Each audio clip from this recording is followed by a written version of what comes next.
नमस्कार, बहुत स्वागत है आपका राजस्थान एक्सप्रेस पे। मैं हूं आपके साथ श्रुति श्रीवास्तव।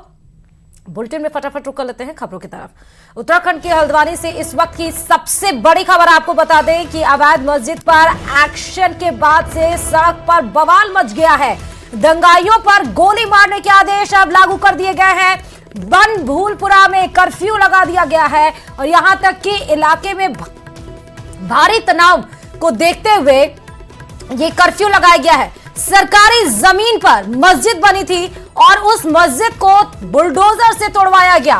उसके बाद जो इलाके के लोग थे वो उग्र हो गए। उग्र होकर पुलिस की गाड़ियों को आके हवाले किया, बसों को आके हवाले किया, पत्थरबाजी करी। उसमें 10 पुलिसकर्मी घायल हुए, एक महिला जख्मी हो गई। अवैध मस्जिद पे बुलडोजर क्या चला, हल्द्वानी में चारों तरफ आग ही आग हो गया और अब सीधे दंगाइयों को गोली मारने के आदेश जारी किए गए हैं सरकार की तरफ से। और सरकार अब यानी कि पुष्कर सिंह धामी जो कि उत्तराखंड के मुख्यमंत्री हैं, उन्होंने हाई लेवल मीटिंग ऑर्गेनाइज की है। बड़ी बैठक की जा रही है। हल्द्वानी के सिचुएशन को कैसे कंट्रोल किया जाए, आमदा जो वहां के उग्र प्रदर्शनकारी हुए हैं उनको कैसे थामा जाए, इसको लेकर हाई लेवल मीटिंग हो रही है।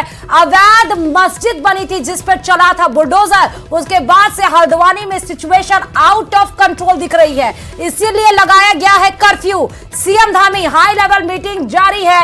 ये बड़ी खबर आपको हल्द्वानी से बता रहे हैं। आप तस्वीरों में भी देख सकते हैं कि किस तरह बुलडोजर के जरिए मदरसे और साथ ही मस्जिद को गिराया गया, क्योंकि यह सरकारी जमीन पर बना था। और जैसे ही मस्जिद पर बुलडोजर चला, जैसे ही मदरसे पर बुलडोजर चला, आसपास के लोगों की भीड़ जमा हो गई, पत्थरबाजी करना शुरू कर दिए, जिसमें 10 पुलिसकर्मी घायल हो गए, एक महिला जख्मी हो गई। उसके बाद सिचुएशन बद से बदतर होती चली गई, यहां तक कि आगजनी की गई प्रदर्शनकारियों की तरफ से। पुलिस की गाड़ियों को आग के हवाले किया गया, बसों को, सरकारी बसों को आग के हवाले किया गया।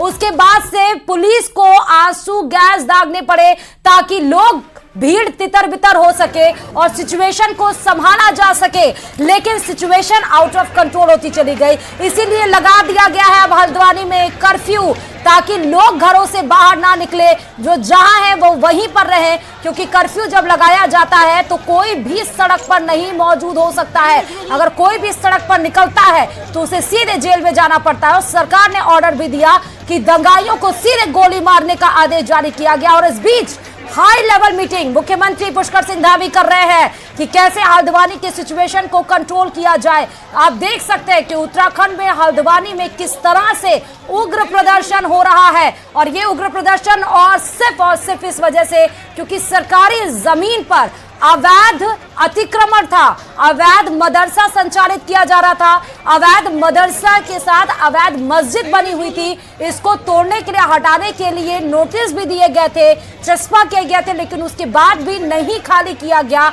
अल्टीमेटम सरकार के पास आखिरी यही उपाय था कि किस तरह नगर निगम और पुलिस की मौजूदगी में इसको हटाया जाए। और इसलिए नगर निगम और पुलिस के अधिकारी वहां पर एक भारी जाब्ता मौजूद था, क्योंकि कहीं ना कहीं उनको परिस्थिति की भनक लग गई थी कि अगर मस्जिद को तोड़वाया जाएगा, मदरसे को हटाया जाएगा, सरकारी जमीन पर जो अवैध अतिक्रमण किया गया है, तो उसके बाद से परिस्थिति वहां की बिगड़ सकती है। लेकिन इतनी बुरी परिस्थिति हो जाएगी, शायद इसका आकलन नहीं किया गया था। लेकिन अब हल्द्वानी में कर्फ्यू लगा दिया गया है।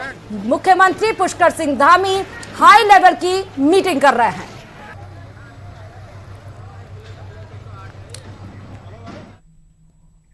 और एक और खबर की तरफ रुख करते हुए बताते चलें कि पहले आदेश फिर अचानक रोक, ये क्या हो गया। शिक्षा विभाग में अभी नहीं होंगे तबादले।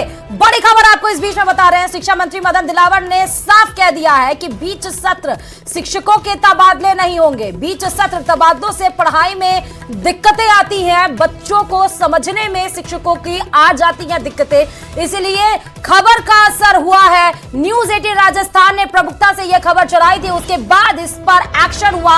और बड़ी खबर आपको बता रहे, जल्द ही बोर्ड की परीक्षाएं होनी है। मंत्री मदन दिलावर का बड़ा स्टेटमेंट, तबादलों से परीक्षा व्यवस्था में होगी दिक्कत। इस खबर पर हमारे संवाददाता लवली जुड़े। लवली, प्रमुखता से यह खबर न्यूज 18 राजस्थान ने चलाई और बड़ा एक्शन देखने को मिला। नहीं होंगे शिक्षा विभाग में तबादले। लवली, देखिए, शिक्षा विभाग में तबादलों को लेकर के हमने असमंजस की जो स्थिति थी हाँ। उसको स्पष्ट किया था और सरकार के सामने बात रखी थी कि क्या कारण है जिसके चलते तबादले नहीं हो सकते। लाखों शिक्षक वर्ग जो है वो न्यूज 18 के साथ सीधे तौर पर जुड़ा हुआ है।